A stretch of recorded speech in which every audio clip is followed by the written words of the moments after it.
Allohu taolo Qur'oni Karimda marhamat qilib aytadiki, innal mubazzirina kanu ikhwana shayatin.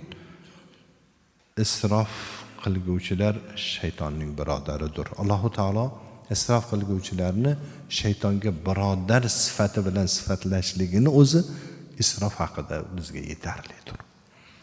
Isrof qanday ko'rinishlarda bo'ladi? Ulamolar aytadilarki, isrofning birinchi ko'rinishi inson moli dunyosini harom qilingan joyga, harom narsaga sarflash. Bu isrofning eng boshi.